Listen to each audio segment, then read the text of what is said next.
ఈరోజు మన తోటలోని పెరుగాకు అండి. ఎంత పెద్ద కాడొచ్చిందో, చెట్టు వచ్చిందో చూడండి. దీన్ని ఆవు పెట్టి కూర చేసుకుందాం అనుకుంటున్నాం. కట్ చేసుకుందాం.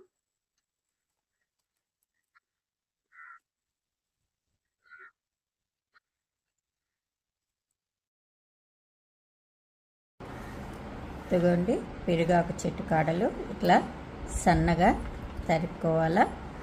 ఆకులనంతా సపరేట్. ఇదండి చిన్న ప్రెషర్ ప్యాన్ పెట్టుకొని దీంట్లో ఆయిల్ వేసుకోవాలి. 2 స్పూన్లు ఆవాలు,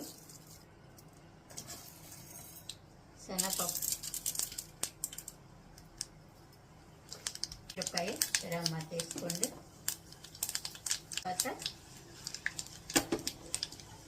మనం తరిగి పెట్టుకున్న చూడండి పెరుగాకు కాడలు వేసేసుకోవాలి. తర్వాత ఆకు కూడా వేసేసుకున్నామండి.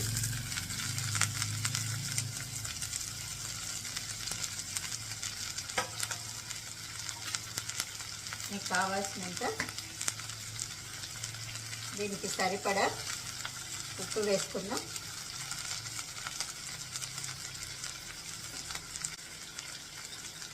పసుపు అండి. ఎక్కువ నీళ్ళు చల్లబల్లో ఊరికి వాటర్ కొంచెం చిలకరిస్తుంది. కుక్కర్ మాడకుండా ఉండేదానికి అడుగు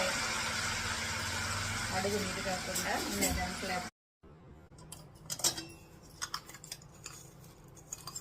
ఇదండి 1/2 స్పూను ఆవాలు వేసుకోవాలండి. 1/2 స్పూను ధనియాలు వేసుకోవాలా.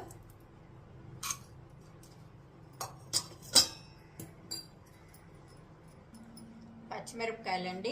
మీకు ఎంత కారం కావాలో కూరని బట్టి, మీరెంత కూర చేసుకుంటున్నారో దాన్ని బట్టి పచ్చిమిరపకాయలండి. ఇవి వేసి మనం మిక్సీ పడతాం. ఇదండి ఆవాలు, కొబ్బరి, ధనియాలు, పచ్చిమిరపకాయలు ఇట్లా పౌడర్ చేసి పెట్టుకోవాలా. చూడండి ఇప్పుడు కుక్కర్ మూత తీసేసుకొని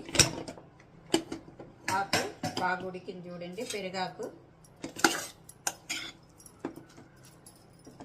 ఇప్పుడు మనం మిక్సీ వేసుకున్న పౌడరు వేసేసుకోవాలండి.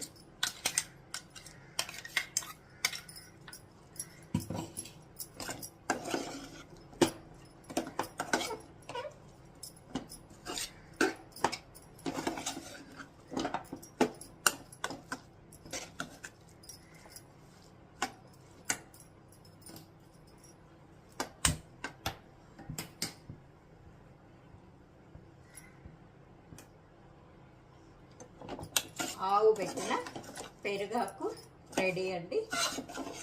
వావ్, మీరు ట్రై చేసి చూడండి. దీని టేస్ట్, దీని ఆరోగ్యానికి అన్నిటికీ మంచిదండి. మీరు ట్రై చేసి చూడండి ఎలా వస్తుందో. పెరుగాకు